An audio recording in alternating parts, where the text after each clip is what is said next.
Hi, this is Meriana Dinkova, and I am a psychotherapist and a psychospiritual guide. I have been working with clients for many years. I have done a variety of retreats and many workshops. I live in the States right now, and I teach all over the world. And today I would like to speak about how to pray. I have been invited to create this video for a beautiful summit on the goddess within and honoring the priestess and the divine in all its forms, organized by Schamet Horsfield. And I am very excited to actually make a voice to this place in me that has been, or give a voice, that has been so grateful about the process in the last 2 years I've been in, which has been so much about establishing a direct connection with Source, which sometimes takes the shape in movement, in experience itself, in silent meditation, in mudras, in lovemaking, but sometimes also as conversations between me and it prefers being to be called source because it says the term God is too loaded. And in the last year and a half, soon, something like that at least, it has been becoming like a collection of hundreds and hundreds of essays and novels and poems and essays, and some of it feels like a lecture, some of it feels like this really deep, heartfelt, intimate conversations between me and that aspect of me. It keeps making sure that I know that it's not separate and that we are actually co-creating each other. It's not just that it is the creator and I'm one of its creations, but it's a process of co-creation. And the more we can make it into a joyful, conscious, heartfelt co-creation, the more beautiful it is in a way. And it's very much making a point that it is not about, it doesn't want our worship. It wants us to be equal, which is kind of, I'm still wrapping my head around what that means. And also that we are not just the creation of a source, which are kind of set in their own little thing of space time.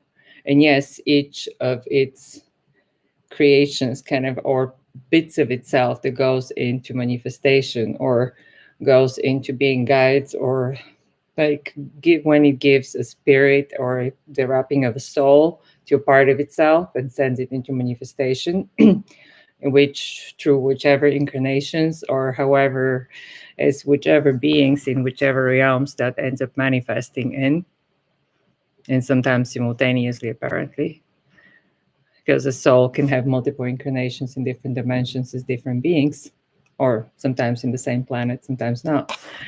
And that prayer is much more of a direct communication, and almost the way Ra in the Law of One would say it, it's a process of teach learning and learn teaching from both directions almost, although we're not separate, us and Source.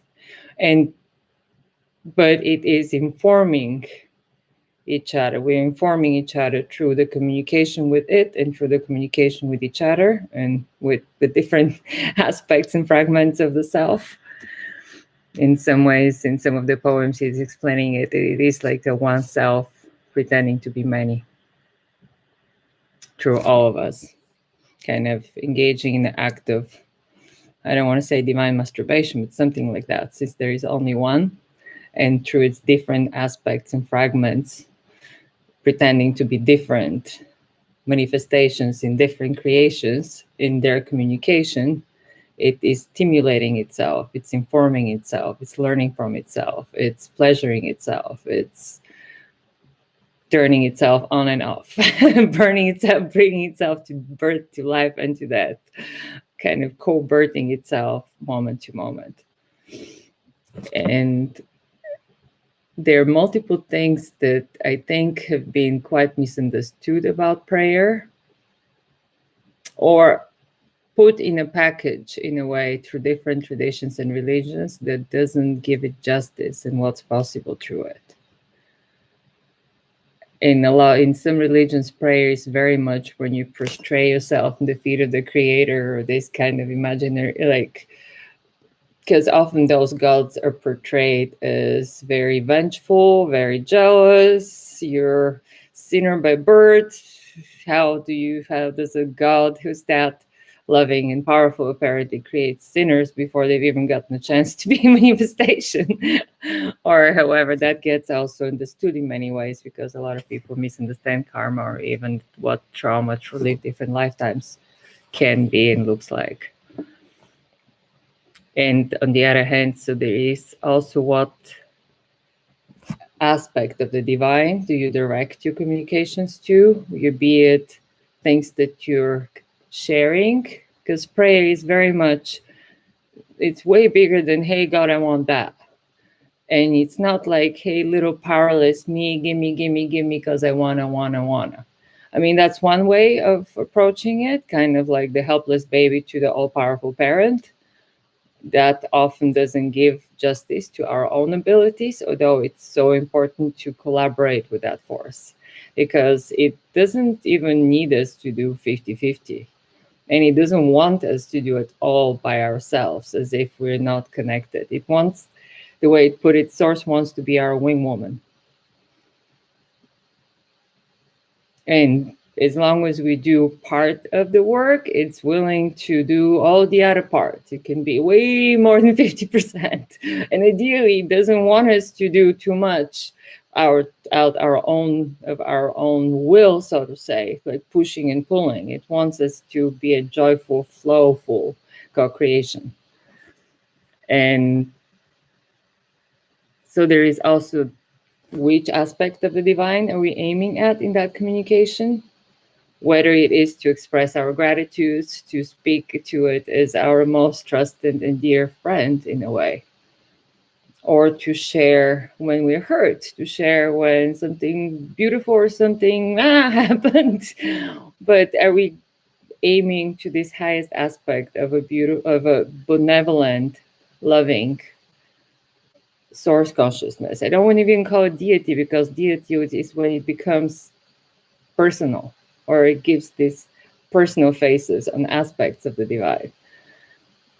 And when those prayers or those communications are aimed towards God, which is conceived to be jealous or vengeful or out to get you if you fuck up in any way, according to laws that are not quite clear, or written in some book in some language that is not even what your personal mythology might be about, and especially if it is treated as a god or deity or whatever, it's a consciousness that is there to judge you and out to get you, or to put you in some version of a hell if you don't behave right or whatever it is, then it's already that framework of the container of the prayer almost needs adjusting before the prayer can fully not just work, because it's not even just about results, but it's about the level of communication where you can ask for things, yes, you can bring things into your manifestation, yes, but you can also express and inform creation through your, not just words, but through the emotions, through the what you receive and what you give in that communication, what you express and what you're willing to listen to, or open your mind for which information, as well as your heart, because it can be very, very emotional. And ideally, if you do prayer, if you're open to the experiment of prayer, attune to the highest and most beautiful version of the divine, whatever that is for you, which makes your heart sing and your soul relax. That feels like, okay, I'll have you as my God. You know what I mean? Ideally, like if you imagine the most loving being, which cares and is there to support, not to judge or punish. And it is, yes, it has created all these video games or VR games for different aspects of its creation, aka of itself as its children, or however we want to put it, to give them the opportunities to play and invent and experience. There is, like here in the VR games, it can feel hard, it can feel painful, it can feel unjust, or whatever it is. But from outer perspectives or from different vantage points, it is that it's almost impossible to hurt the self from here. We can have painful experiences, which is different than something that can create permanent damage, if that makes sense, given that even life is how it was called, especially here, it's a sexually transmitted, temporary, and for sure terminal condition, something like that. And so in the different elements of prayer is, again, what are you aiming to, what are you speaking to, what are you communicating towards, and in your inner self, in your not imagination, but also kind of in your inner compass, what are you aiming it at? And ideally going for the highest, most benevolent, and most loving form of the divine, there to protect you, to be there for you, to hold you and educate you as one of its beloved children. And it's, in a way, it's, yes, we can say children, but we also do what it was explained to me is almost we are holograms of it. Each like of us having the complete information, since we're holograms of the creator, meaning that in our light, still trying to figure out that light thing, but apparently there is this divine spark that all of us possess, which comes with being a sentient being. And also, it's even more than that. Still figuring out some of those concepts that have been also explained to me. But also like coming with the attitude of, hey, we're here to help each other out, versus I have to prove myself to deserve your graces, or I have to portray myself and beat myself up or something in order to deserve your time and attention, or to be worthy of your blessings, or whatever it is. In one of the poems, he was saying kind of things like self-sacrifice is so last century. Didn't Christ do that already? Taking one for the team. So let's do it differently this time. Kind of a thing.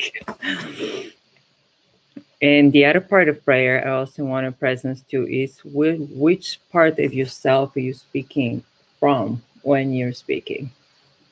Because it's also really important to know that as holograms of source, as the holograms, as representations of the divine in form, as one of its angels in 3D, we want to also continue activating and nourishing that place in us that is the inner creator. Outer creator is one thing. You know what I mean? The inner and outer are in a way artificial divisions, the way it keeps being explained to me. That one is still hard to get to some of my human concepts, but it's growing. And it is one thing. The way it is kind of one being pretending to be many, the way the inner and outer is also in a way as above as below, as within as without. It's one thing being in here. Through our human mind, we create all these artificial separations in a way, but they're also there for us to be able to play the game and the many games of creation through the tool of supposed individuality and going into individual expression, although it is a source, is a collective of all beings, which are also one being pretending to be many. Still absorbing so much of the information myself. So speaking from a creator being to a creator being. So not just from little me, helpless and vulnerable, exposed, to be the victim of all the forces in existence.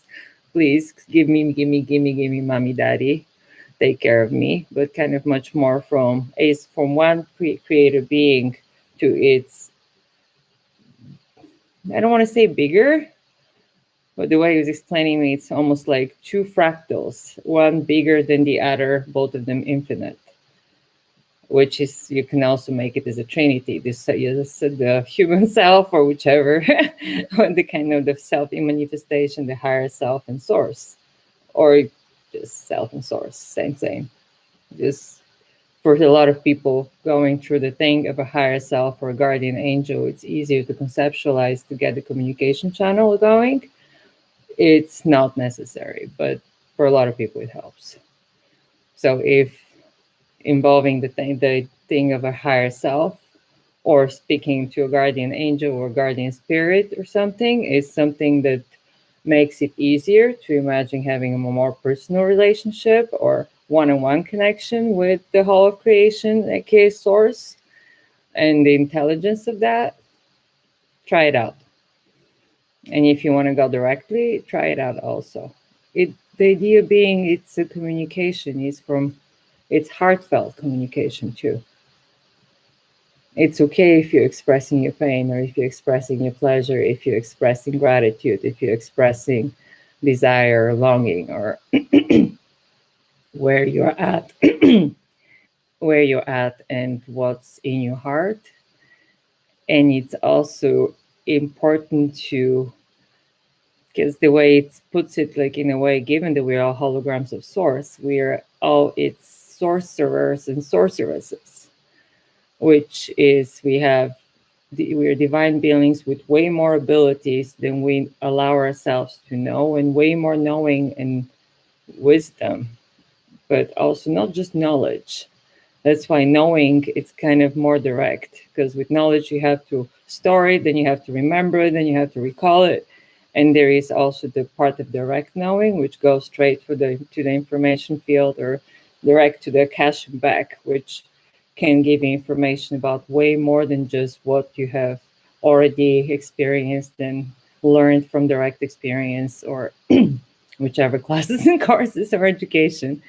And it's a much more direct way of pulling information, as well as, so it becomes about the art of asking questions, and the art of listening, and the art of having this mindfulness conversation with source, within, without, in all of creation. But it's almost like the deepest places in us with the highest places in us as well. It's all fragments within fragments, different facets of the same being.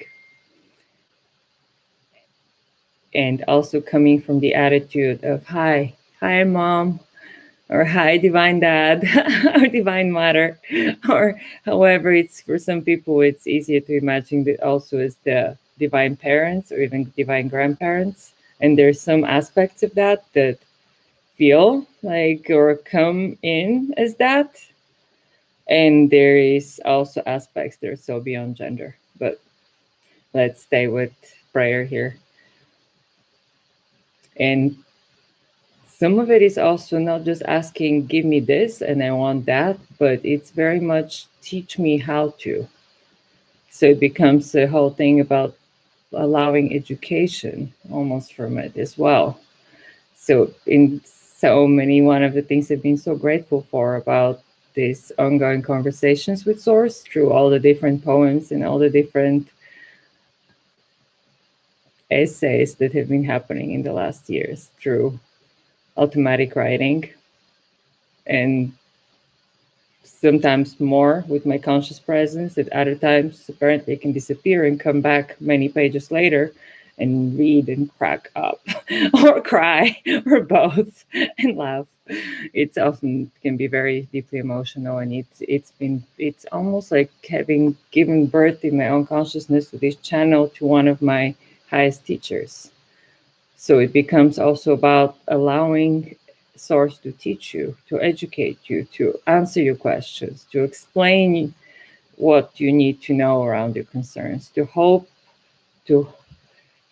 with how to hold certain emotions, or how to navigate certain experiences even better, while keeping our hearts open.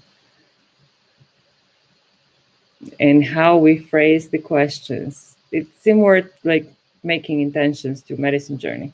You can ask for how to avoid what you don't want, but the unconscious doesn't understand negative so well, versus how to create more of what we want. And as how to become conscious sorcerers and sorceresses who learn to use their magic and their spells wisely. Because a lot of us mean well and then do it in a way that creates the opposite and keeps affirming that we can't have what we want, or that we don't deserve it, or that we're not worthy of it, or that it's not possible, or that other people can have it but not us, or there's what's wrong with me, though not all elements of life in all times, in all spaces are absolutely perfect and then some. And if they're not, what's wrong with me? What's wrong with creation? What's wrong with God? Oh, it must be a failure, it must be a mistake, or blah, blah, blah. So there is also kind of like the attitude that we continue cultivating, which is also an interesting place, because through a direct connection, especially when you learn to not just speak to source, but also listen and leave space and create open space for that belief of it answering back, it can become such a rewarding communication and such a beautiful teach, learning, and learn teaching.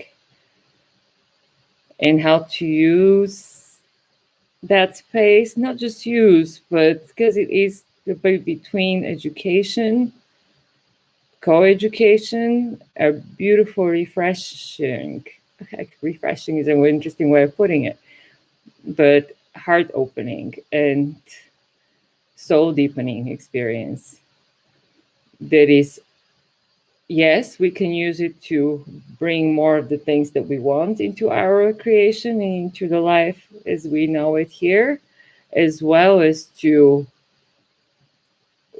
learn how to be an even better agent of source, how to get the training of how to express our gifts and our light even better, even more authentically, even in more fulfilling ways, and how to touch even more people with it. Although, again, keep saying that it's not about how many people you touch, or what companies you make out of your knowledge, or how many even, that it's kind of much more about who you're being than what you're doing with it. But within that, it's still also how to be of service to others as well as to the spark within. It's a huge part of why we're here, and how to learn to love even deeper and keep our hearts open even in the midst of hard circumstances or hard experiences. It's also another one. There is so much I would love to say about it, so much more. And I can, and I probably will in future videos. And I am also open. I'm very happy to work with people who are curious about it.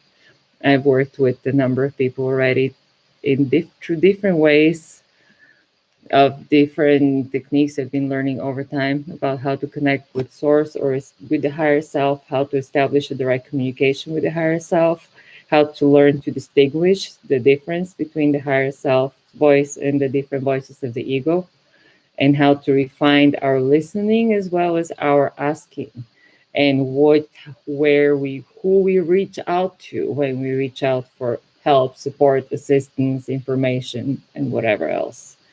Because so many of us just pick up the wrong phone and end up talking to the voices of anxiety, of anger, of resentment, which they're important feelings to acknowledge. It's a very important internal reality to learn to navigate.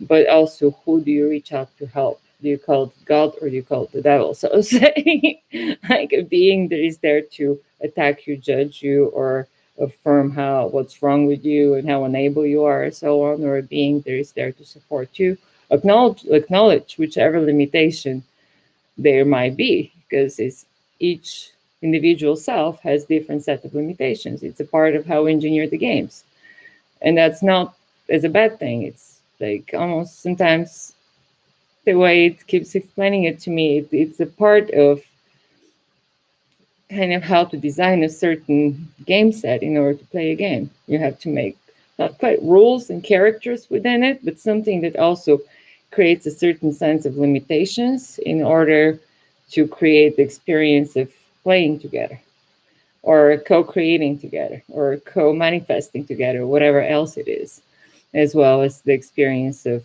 how good it feels to feel free or expressed when those limitations get removed by the power of contrast.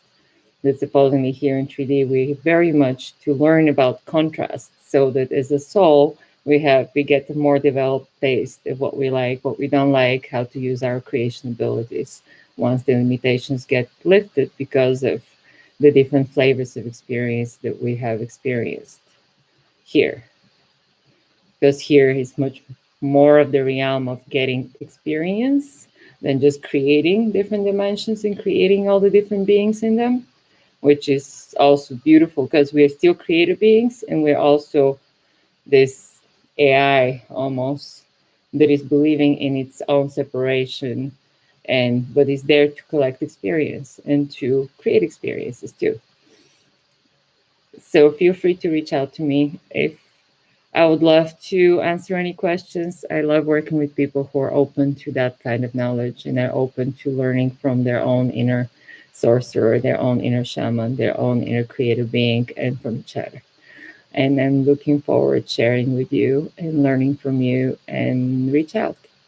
You can reach me, my information, my website, as well as my email and numbers will be included. And looking forward to hearing from you.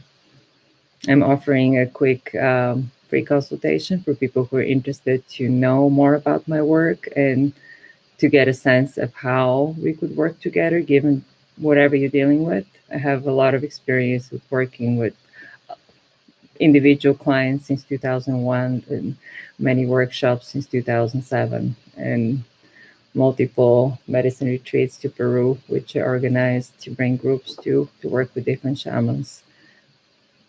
And now I'm going to leave it at that for now.